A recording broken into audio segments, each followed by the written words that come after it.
भाभी, आपने कपड़े धुल लिए? हाँ दीदी, मैंने तो सुबह ही धुल लिए थे, मशीन लगाई थी। और मेरे कपड़े? दीदी लेकिन आप अभी तो आए हो नहाकर। मैंने तो सुबह कपड़े धुले थे सारे। अब तो दोपहर के 12 बज रहे हैं। अच्छा अच्छा ठीक है, अब ये काम खत्म करके मेरे कपड़े धुल देना, बाथरूम में पड़े हैं। लेकिन दीदी आप एक काम करो, वो कपड़े उठाकर ना आप मशीन में डाल दो। कल जब मैं सुबह मशीन लगाऊंगी ना तब धुल दूंगी। क्योंकि दीदी अब तो घर का सारा काम है, अब तो मुझे टाइम मिलेगा नहीं। तो आप वो कपड़े मशीन में डाल दो, कल ही धुलूंगी। क्यों? अब ये किचन में खाना बनाकर क्या करोगी? पूरी दोपहर सोओगी ना? एक दिन अगर नहीं सोओगी ना तो कोई आसमान नहीं टूट पड़ेगा। जाकर मेरे कपड़े धुल देना। आई बड़ी। आज माँ जी से बात करनी ही होगी। अरे ये तो दिन पे दिन बदतमीज होती जा रही है। अभी जाती हूँ माँ जी के पास। हे भगवान, मैंने अगर जिंदगी में कोई अच्छा काम किया हो तो बस मेरी बेटी का घर बसा दो, वरना कैसे गुजारा होगा उसका। हे भगवान, आज तक मैंने जो भी पूजा पाठ की हो या कोई अच्छा काम किया हो उसका फल मेरी बेटी को दे दो। मेरी बेटी का घर बस जाए, बस मेरी बेटी का घर बस जाए। माँ जी, क्या हुआ माँ जी? आप बहुत परेशान लग रहे हो। कुछ नहीं बहू, बस ऐसे ही। तू बता, कुछ काम था क्या? नहीं माँ जी, काम तो कुछ नहीं है, लेकिन आप बहुत परेशान हो। अब बताओ माँ जी मुझे, अब दीदी की वजह से परेशान हो क्या? अब परेशान होने वाली बात तो है ही बहू। 4 महीने हो गए, ससुराल वालों का कोई फोन नहीं आया। माँ जी भगवान पर भरोसा रखिए, वो सब ठीक कर देंगे। पता नहीं कब सुनेगा भगवान मेरी, कब मेरी बेटी का घर बसेगा। अरे कैसे चिंता ना करूं, कब तक मेरी बेटी अपने मायके के भरोसे रहेगी। माँ जी आप भगवान पर भरोसा कीजिए, वो सब ठीक कर देंगे। पता नहीं कब ठीक होगा सब। अब कैसे बताऊं माँ जी को कि मैं दीदी की ही शिकायत लेकर आई थी इनके पास। ये तो खुद ही इतनी उदास हैं। सच में माँ जी को इतना दुखी देखकर मुझे तो बिल्कुल भी अच्छा नहीं लगता। बहुत बुरा लगता है मुझे तो। क्या करूं मैं, कैसे सुख शांति लाऊं इस घर में। माँ जी सारा दिन कितना दुखी रहती हैं दीदी के लिए, हर टाइम रोती रहती हैं। पता नहीं कब ठीक होगा सब। हे भगवान, सब ठीक कर दो, इस घर को भी सुख शांति का आशीर्वाद दो। लेकिन इस घर में सुख शांति तभी आएगी जब मेरी ननद का घर बस जाएगा, क्योंकि माँ जी के साथ साथ पूरा परिवार दुखी रहता है। अरे भाभी का फोन। हेलो, नमस्ते भाभी, कैसी हो? नमस्ते दीदी, मैं तो ठीक हूँ, आप बताओ आप कैसी हो? और दीदी अभी फोन मम्मी जी ने करवाया है, पूछ रही है वो कब आ रहे हो आप। नहीं भाभी, अभी तो मेरा वहां पर आने का बिल्कुल भी मन नहीं है, मैं नहीं आ पाऊंगी। हैं? मायके आने का मन नहीं है? अरे दीदी आप पहली लड़की हो जिसका सर्दियों में मायके आने का मन नहीं है। अरे नहीं भाभी, बस घर में इतनी टेंशन हो रही है ना कि मेरा कहीं भी आने जाने का मन नहीं है। अरे क्या हुआ दीदी, सब ठीक है ना? नहीं भाभी, सच पूछो तो यहाँ पर कुछ भी ठीक नहीं है, और अब मैं आपसे बिना बताए रह भी नहीं सकती। भाभी मेरी ननद ना फिर से इस बार अपने ससुराल में लड़ाई झगड़ा करके आई है। लेकिन इस बार टेंशन इसलिए भाभी क्योंकि पूरे 4 महीने हो गए हैं इनके ससुराल वालों का किसी का फोन नहीं आया है। और यहाँ से फोन करते हैं ना तब भी वो लोग फोन नहीं उठाते हैं और ना ही बात करते हैं। इन्होंने तो एक बार बोला भी था कि चल मैं छोड़ आता हूँ, तो भाभी बिल्कुल मना कर दिया। कहती है कि जब तक वहां से कोई लेने नहीं आएगा ना तब तक नहीं जाऊंगी मैं। हे भगवान, दीदी ऐसी है आपकी ननद? पर दीदी आपने तो कमाल कर दी, 4 महीने से आपकी ननद आपके पास मायके में रह रही है और आपने तो बताया भी नहीं। हमारी तो रोज बात होती है। लेकिन दीदी ऐसी भी क्या बात हो गई कि वो ससुराल जा ही नहीं रही है? अरे भाभी क्या बताऊं मैं आपको, मेरी सास का ना रो रो कर बुरा हाल हो रहा है। सब लोग घर में बहुत परेशान है भाभी, बस एक मेरी ननद को छोड़कर। अरे उन्हें कुछ नहीं दिखाई देता भाभी, ना तो उन्हें अपने माता पिता के आंसू दिखाई देते हैं और ना ही घर में कोई टेंशन है। क्यों दीदी? अरे भाभी सच बताऊं तो सबसे पहले मेरी सास की गलती है। अरे जब शादी नहीं हुई थी ना मेरी ननद की, तो इतनी बदतमीजी से बोलती थी, घर का कोई काम नहीं करती थी मेरी ननद, 10-10 बजे सोकर उठती थी। तब मेरी सास ने कभी नहीं रोका टोका अपनी बेटी को। हर टाइम मेरी सास बस यही कहती थी, घर की बेटी है, घर की बेटियां काम नहीं करती, ससुराल में जाकर तो काम ही करना है, मायके में काम किस लिए करना, बालक बुद्धि है, सब अकल आ जाएगी, सब सीख जाएगी ससुराल में जाकर। बस भाभी, इन सब की वजह से ना अब मेरी ननद की अपने ससुराल में किसी से नहीं बनती। चलो सास ससुर की भी छोड़ो भाभी, वो तो अपने पति की भी नहीं सुनती हैं। बेचारे नंदोई जी कुछ बोलते ही नहीं इनके सामने। मन मर्जी से सोना, मन मर्जी से उठना। भाभी ससुराल में ये सब कहाँ चलता है? लेकिन दीदी इतना तो समझना चाहिए ना आपकी ननद को कि ये सारी मर्जी मन मर्जी मायके में चल सकती है, लेकिन ससुराल में तो हर लड़की को थोड़ा बहुत एडजस्ट करना ही पड़ता है। अरे ये सब तो छोड़ो दीदी, लेकिन आपकी ननद 4 महीने से ससुराल नहीं गई है, ये तो बड़ी टेंशन वाली बात है। और आप भी आज बता रहे हो। भाभी मैं क्या ही बताती आपको, सब लोग इतना दुखी हैं और सब लोगों को पता है कि गलती इन्हीं की है। लेकिन भाभी बताओ ना, मैं क्या करूं, मैं कैसे सब ठीक करूं? आपको पता है मम्मी जी बहुत उदास रहती हैं इनकी वजह से, और एक मेरी ननद है, उन्हें कोई फर्क नहीं पड़ता। मैं क्या करूं भाभी, मेरी तो कुछ समझ में नहीं आ रहा है।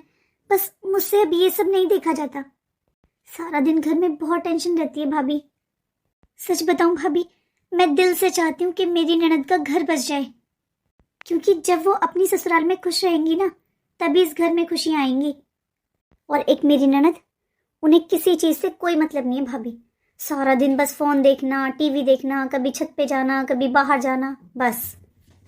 सही कह रहे हो दीदी, पता नहीं आजकल क्या हो गया है लड़कियों को, सास ससुर के साथ रहकर ही खुश नहीं है। दीदी बुरा ना मानो तो आपको एक बात बताऊं, मेरे पास ना एक आइडिया है, आप ना करके देखो अपनी ननद के साथ, शायद वो सुधर जाए और उन्हें अपनी ससुराल की अहमियत नजर आए। अच्छा भाभी बताओ आप मुझे, भाभी मैं कुछ भी करने के लिए तैयार हूँ, बस मेरी ननद का घर बस जाए। अच्छा तो सुनो,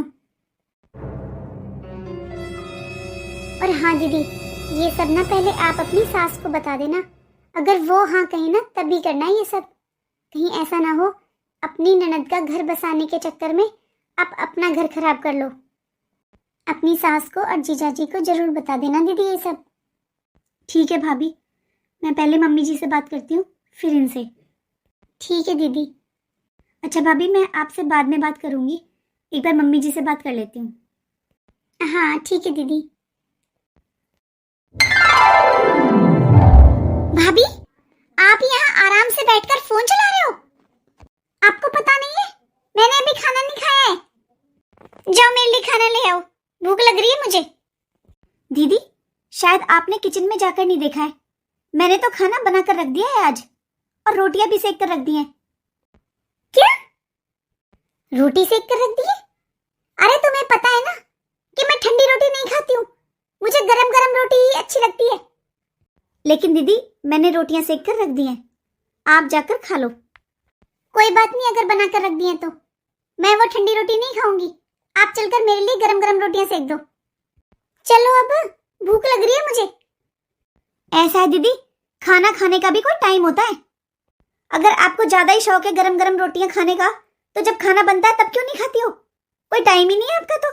अरे आपकी वजह से मैं 24 घंटे किचन में थोड़ी ना खड़ी रहूंगी, और मैं आपकी नौकर नहीं हूँ, भाभी हूँ आपकी भाभी, वो भी बड़ी। देखो दीदी मैंने रोटी बनाकर रख दी है, आपको खानी है तो खा लो, और अगर आपको वो नहीं खानी है, गरम रोटी खानी है, तो फ्रिज में आटा रखा हुआ है, बनाकर खा लो, जाओ। दीदी अब आप जाओ प्लीज, और जाते जाते गेट बंद कर जाना। अरे यही टाइम मिलता है मुझे भी रेस्ट करने का, इसमें भी तुम्हारी चिक चिकबाजी शुरू हो जाती है। तुम्हारी हिम्मत कैसे हुई मुझसे ऐसे बात करने की? अभी रुको आप, आज मैं मम्मी को बताती हूँ सब कुछ, फिर वो अच्छे से खबर लेंगी तुम्हारी। हाँ दीदी जाओ, और ना 1-2 बातें बढ़ा चढ़ाकर बताना, थोड़ा मिर्च मसाले लगाकर बताना, आपको जो मन करे जैसे मन करे वैसे बताना, क्योंकि मुझे डर नहीं लगता आपकी मम्मी से। और भूलो मत, आपकी मम्मी मेरी सास लगती है, जैसे आप अपनी सास से नहीं डरती हो ना, वैसे मैं भी अपनी सास से नहीं डरती।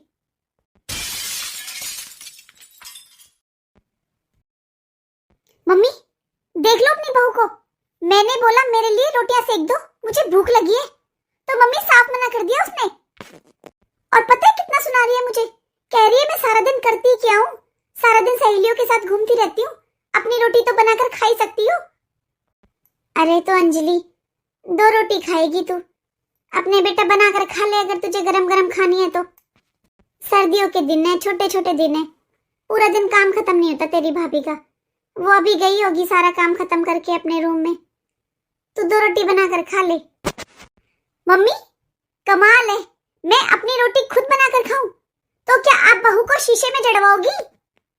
और मत भूलो मम्मी, मैं घर की बेटी हूँ, बहू नहीं। अरे मम्मी घर की बेटियां कब से अपनी रोटी बनाकर खाने लगी? आपने कभी बुआ को काम करते हुए देखा है यहाँ पर? जैसे बुआ इस घर की बेटी है ना, वैसे मैं भी इस घर की बेटी हूँ। अरे मैं अपनी रोटी अलग बनाकर खाऊंगी क्यों? ये अच्छा है मम्मी, नए नए रिवाज निकाल लो, बहू को करवाओ आराम और बेटी करेगी काम। अंजलि मेरे सर में बहुत ज्यादा दर्द हो रहा है बेटा, तो तू ना और परेशान मत कर मुझे। अंजलि अगर तू कुछ नहीं कर रही है ना तो आजा बेटा, मेरे सर में थोड़ी देर मालिश कर दे, मेरे सर का दर्द ठीक हो जाएगा। आपको सुनाई भी दे रहा है मम्मी मैं क्या कह रही हूँ? मुझे भूख लगी है, मुझे खाना खाना है, और आप मुझसे अपनी मालिश करने के लिए बोल रहे हो? मम्मी कैसी माँ हो आप? अंजलि भगवान ने तुझे भी हाथ पैर दिए हैं और तुझे बाकी के भी सारे काम आते हैं। देख अंजलि तुझे भूख लग रही है ना बेटा, जा 2 रोटी बनाकर खा ले, और मुझे ना तू थोड़ी देर आराम करने दे, मुझे तो परेशान कर मत अब। और एक ना तू थोड़ा धीरे बोला कर, हर टाइम चिल्लाती रहती है।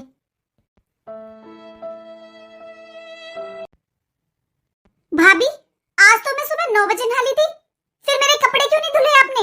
वो बाथरूम में पड़े हुए हैं, और मैं भी देख कर आई हूँ छत पर, आपने सबके कपड़े धुलकर सुखा दिए हैं, मेरे कपड़े क्यों नहीं धुले? हाँ नहीं धुले मैंने आपके कपड़े, आज से अपने कपड़े आप खुद धुलोगी। और बस कपड़े ही नहीं, मैं आज से आपका कोई काम करूंगी नहीं, अपना काम खुद करो। कपड़े नहीं धुले? क्यों आपसे कपड़े धुलने नहीं आते? तुम्हारी हिम्मत कैसे हुई मुझसे ऐसे बात करने की? और क्या कहा तुमने, मेरे कपड़े नहीं धुलोगी? क्यों नहीं धुलोगी? मैं इस घर की बेटी हूँ, पहले भी तो धुलती थी ना मेरे कपड़े, तो अब क्या हुआ? दीदी पहले आपकी शादी नहीं हुई थी, और अब आपकी शादी को हुए पूरा 1 साल हो गया है, और शादीशुदा बेटी ना आती जाती अच्छी लगती है मायके में, आपकी तरह 4-4, 6-6 महीने रहती हुई नहीं। और इस बार तो आपका यही नहीं पता है कि आप ससुराल जाओगी भी या नहीं।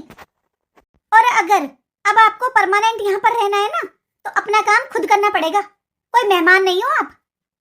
बस करो अब तुम दोनों। मम्मी आप यहाँ चुपचाप खड़े होकर बातें सुन रहे हो, आप कुछ बोल क्यों नहीं रहे हो? देखो आपकी बहू मुझे कब से ताने दे रही है, मुझे मेरे घर से जाने के लिए बोल रही है। बताओ इसको मम्मी कि ये मेरा भी घर है। आप मम्मी जी को बीच में मत लो, मुझसे बात करो। ऐसा है दीदी, जितना जल्दी समझ लोगी ना उतना फायदे में रहोगी। अब आप ससुराल तो जा नहीं रही हो, ना ही आपका मन है। अगर आपको अब यहाँ परमानेंट रहना है ना तो घर के सदस्य की तरह रहना होगा, मेरे साथ बराबर का काम करवाओगी। अगर कपड़े मैं धुलूंगी तो आप उन्हें सुखा कर आओगी, अगर मैं झाड़ू लगाऊंगी तो आपको पोछा लगाना पड़ेगा, अगर मैं सब्जी बनाऊंगी तो रोटियां आप सेकोगी, या फिर एक टाइम का खाना आप बनाओगी और एक टाइम का खाना मैं बनाऊंगी। और हाँ दीदी इतना ही नहीं, बर्तन भी बारी बारी से साफ करेंगे। वो आपकी मर्जी है कि आपको सुबह के बर्तन करने हैं या शाम के। तुम्हें पता भी है तुम किससे बात कर रही हो और क्या बात कर रही हो? अगर मैंने भाई को बताया है ना तुम्हारी इस हरकत के बारे में तो तुम्हें 1 मिनट में घर से निकाल फेंकेगा मेरा भाई। भाई क्या दीदी, अपने पूरे रिश्तेदारों को बुला लो और मुझे इस घर से निकाल कर दिखाओ। अगर इस घर से कोई निकलेगा ना तो वो आप, क्योंकि मैं इस घर की बहू हूँ, शादी कर कर लाया है तुम्हारे भाई मुझे इस घर में। मम्मी चुपचाप बुत बनकर खड़ी हो आप, आपको कुछ सुनाई नहीं दे रहा? बताओ मम्मी इसको कि मैं इस घर की बेटी हूँ, ये आई है बाहर से और ये मुझसे कैसे बात कर रही है? शायद दीदी आपको अच्छे से समझ में नहीं आया है, कोई बात नहीं, मैं आपको फिर से समझा देती हूँ। ये घर अब आपकी मम्मी का नहीं है, ये घर मेरा है और मैं बाहर वाली नहीं हूँ, अब मैं घर वाली हूँ क्योंकि ये घर मेरा है दीदी, क्योंकि मैं इस घर की बहू हूँ। और हाँ, अब अगर इस घर में रहना है ना आपको, तो मेरे हिसाब से रहना होगा, क्योंकि इस घर में मेरी चलेगी अब, आपकी मम्मी की नहीं। ये क्या मेरा घर लगा रखा है तुमने? शायद तुम भूल रही हो, तुम्हें याद दिला देती हूँ। ये घर मेरे पापा का है, ना कि ना तुम्हारा। आई बड़ी, मेरा घर है, और यहाँ पर जैसे मेरा मन करेगा ना, मैं वैसे रहूंगी, क्योंकि ये घर मेरे पापा का है। और हाँ, जैसे आज तुमने बदतमीजी की है ना, अगर आइंदा मुझसे ऐसी बदतमीजी की ना, तो अपने पापा और भाई से कह के ना तुम्हें तुम्हारे मायके भिजवा दूंगी। बहू का फर्ज होता है घर के काम करने का। दीदी, मेरी शादी आपके भाई से हुई है, ना कि ना आप सबसे, इसलिए मुझे बस अब उन्हीं से मतलब है, आप सबसे नहीं। सुन ले मम्मी, जिसे आपने इतना सर पर चढ़ा रखा है, सारा दिन बहू बहू करती रहती हो, देख लो वो क्या बोल रही है। उसे बस अपने पति से मतलब है, सास ससुर से भी नहीं। देख लो बहू के फर्ज। बहू का फर्ज होता है घर के सारे काम करने का। दीदी, बहू तो आप भी हो किसी के घर की, आपका कोई फर्ज नहीं बनता। आपका भी तो फर्ज बनता है ना दीदी, कि आप अपनी ससुराल में जाकर रहो, ससुराल वालों के काम करो।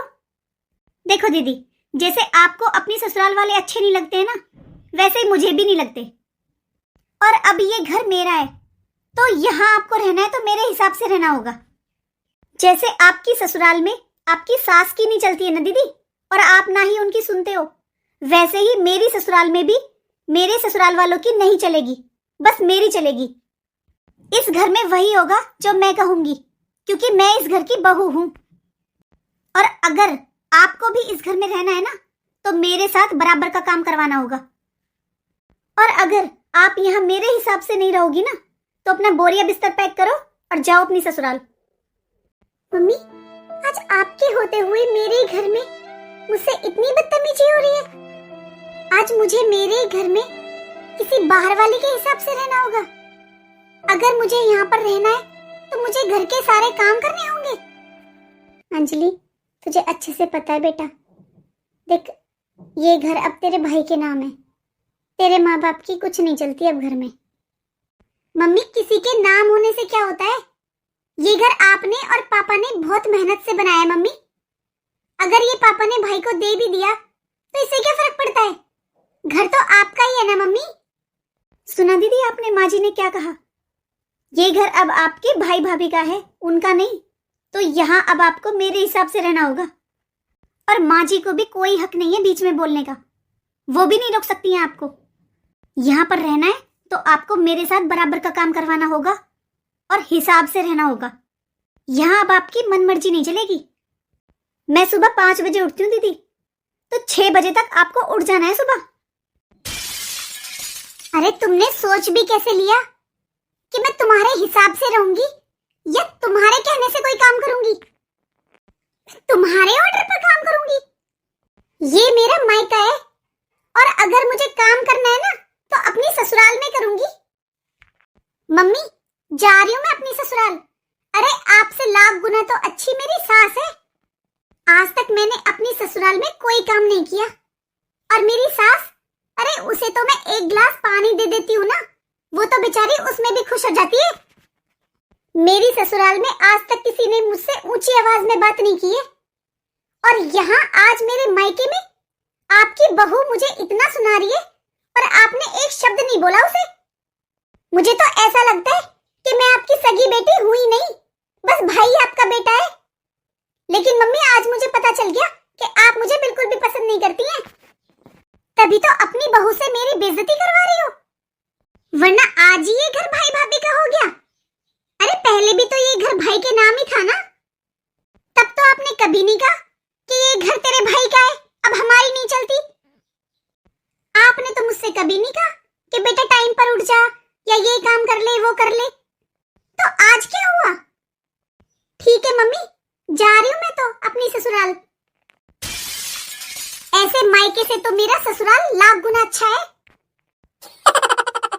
मेरी ससुराल में मम्मी बस काम की लड़ाई है, मुझसे काम नहीं होता। और अगर मुझे यहाँ पर भी काम करना पड़ेगा तो क्या फायदा मायके में रहने का? अगर मुझे काम ही करना है तो फिर मैं अपने ससुराल में रहूंगी ना। अंजलि, तूने बिल्कुल सही कहा बेटा। शादी के बाद ससुराल ही असली घर होता है।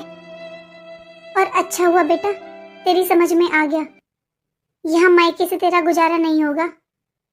मायके में तू दिन रात काम करेगी ना बेटा, तब भी तुझे वो सम्मान नहीं मिलेगा जो तुझे ससुराल में मिलेगा। बस मम्मी, मुझे अब आपके ज्ञान की कोई जरूरत नहीं है। जा रही हूँ मैं अपनी ससुराल। अंजलि, माँ जी मुझे माफ कर दो, लेकिन मुझे दीदी के साथ ऐसा व्यवहार करना पड़ा। आप तो जानते ही है ना माँ जी, इसके अलावा कोई दूसरा रास्ता नहीं था। नहीं बहू, तू क्यों माफी मांग रही है? अरे आज तेरी वजह से तो मेरी बेटी अपनी ससुराल गई है। उसे समझ आई है कि ससुराल ही उसका अपना घर है। ये काम जो तूने आज किया है ना बहू, ये तो और पहले कर लेना चाहिए था। मैं तो बस इसी चिंता में रहती थी हर वक्त, मेरी बेटी का कैसे घर बसेगा, वो ससुराल कैसे जाएगी, कब जाएगी। लेकिन बहू, आज तूने मेरी चिंता खत्म कर दी। और मैं उसके ससुराल वालों को तो जानती हूँ, बहुत अच्छे हैं वो लोग। मुझे बहुत खुशी है कि आज मेरी बेटी अपने ससुराल गई है। बस इस बात का दुख है कि वो किस तरह गई है। आज वो बहुत दुखी होकर गई है घर से। माँ जी, बुरा तो मुझे भी बहुत लग रहा है, लेकिन दीदी के लिए यही सही है। और माँ जी, आप चिंता मत कीजिए, कुछ दिनों में दीदी का गुस्सा शांत हो जाएगा और उन्हें समझ में भी आ जाएगा कि उनके लिए क्या सही है और क्या गलत।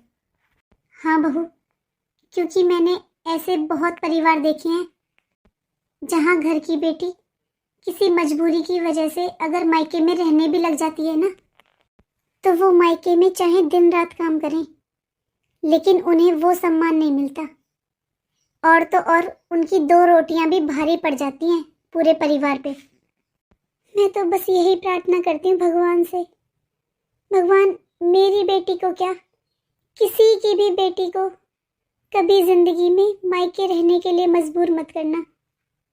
हर बेटी अपनी ससुराल में हंसती रहे, खुश रहे, बस यही प्रार्थना है मेरी तो भगवान से।